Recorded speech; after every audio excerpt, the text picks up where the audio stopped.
एक समय की बात है। राजनंद गांव में एक जमींदार रहता था। उसके पास बहुत बड़े क्षेत्र में खेती के लिए जमीन थी, जिसमें सैकड़ों श्रमिक काम किया करते थे। जमींदार निर्दयी था तथा वह उन बंधुआ मजदूरों से खूब काम लिया करता था। बहुत से मजदूर तो उसके व्यवहार को देखकर काम छोड़कर चले गए, किंतु जो बेचारे मजदूर थे, जिनके पास कमाई का और कोई साधन न था, वे चुपचाप काम करते रहते। उन्हीं में से एक मजदूर था रमेश। रमेश बहुत बड़ा शिव भक्त था। उसकी माँ उसे बचपन से ही शिव जी के बारे में बताया करती थी। आश्चर्य की बात यह थी कि रमेश ने आज तक कभी भगवान शिव के दर्शन नहीं किए थे।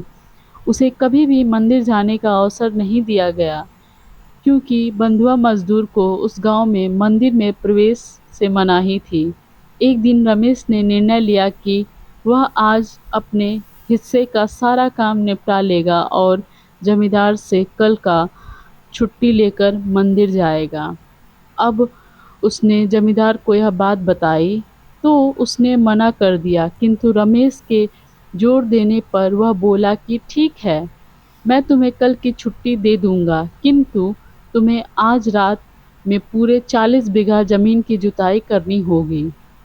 जमींदार जानता था कि यह काम एक रात में बिल्कुल भी नहीं हो सकता था। रमेश भी जान चुका था कि यह काम एक दिन में बिल्कुल भी नहीं हो सकता था। जमींदार नहीं चाहता था कि वह कल की छुट्टी ले। अब रमेश ने अपना निर्णय त्याग दिया। उस दिन का पूरा काम कर दिया तथा शिव दर्शन की इच्छा त्याग दी और रात को खाना खाकर सो गया। अगले दिन सुबह उसकी आँख खुली तो उसके घर के पास लोग इकट्ठा हो गए थे और काफ़ी हलचल भी थी। उसने अपनी झोपड़ी से बाहर आकर देखा तो सब उसकी ओर दौड़ पड़े। उसकी जय जयकार होने लगी। रमेश को कुछ भी समझ न आया कि आखिर यह क्या हो रहा है। तब एक व्यक्ति बोला, धन्य हो रमेश, तुम एक सच्चे शिव भक्त हो। एक ही रात में पूरे 40 बीघा जमीन की जुताई तुमने अकेले कर दी। यह सुनकर रमेश चकरा गया। वह तो पूरी रात सो रहा था, जमीन की जुताई कैसे हो गई।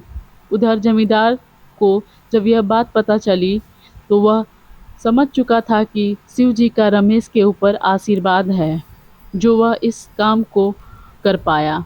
रमेश समझ चुका था कि यह उसके आराध्य महादेव का ही चमत्कार है। जमींदार ने उसे उस दिन की छुट्टी दे दी थी। अब रमेश मन ही मन शिव जी को धन्यवाद देकर मंदिर की ओर चल दिया, किंतु वह भी उसकी परीक्षा खत्म नहीं हुई। पुजारी जी ने उसे मंदिर जाने से रोक दिया। बंधुआ मजदूरों को मंदिर में प्रवेश की अनुमति नहीं है। अब रमेश पूरी तरह निराश हो चुका था। उस समय विश्वास था कि जब ईश्वर ने मेरी इतनी सहायता की है तो वे आगे भी करेंगे। ऐसा सोचकर उसने सोचा कि मंदिर के बाहर ही दर्शन कर लिया जाए। बाहर से भगवान शिव के दर्शन पूरी तरह नहीं हो पा रहे था, क्योंकि बाहर उनके ठीक सामने नंदी जी की बड़ी सी प्रतिमा लगी थी। रमेश ने काफ़ी प्रयास किया, किंतु वह दर्शन नहीं कर पा रहा था। उसने सोचा कि शायद उसके भाग्य में प्रभु दर्शन नहीं लिखा है।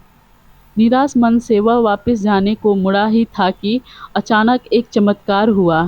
नंदी की विशाल मूर्ति स्वयं सरक कर एक ओर हो गई। रमेश को भगवान शिव स्पष्ट दिखने लगे। वह वहीं से दंडवत होकर भगवान शिव को धन्यवाद देने लगा। आखिर आज शिव दर्शन की उसकी आकांक्षा पूर्ण हो गई। आंखों से आंसुधारा बह निकली। यह सब चमत्कार वही पुजारी भी देख रहे थे, जिन्होंने रमेश को प्रवेश की अनुमति देने से स्पष्ट इनकार कर दिया था। वह समझ गए थे कि रमेश भगवान का कोई सामान्य भक्त नहीं है। वह रमेश के पास गए और उससे माफ़ी मांगी। भगवान शिव से भी माफ़ी मांगी। उस दिन से उस मंदिर का द्वार सभी के लिए खोल दिया गया तथा सभी लोग अपने आराध्य महादेव शिव के दर्शन किसी रोक टोक के पूरी स्वतंत्रता के साथ करने लगे। रमेश की शिव भक्ति के साथ सभी श्रमिक बंधुओं मजदूरों को कलंक से मुक्त कर दिया गया।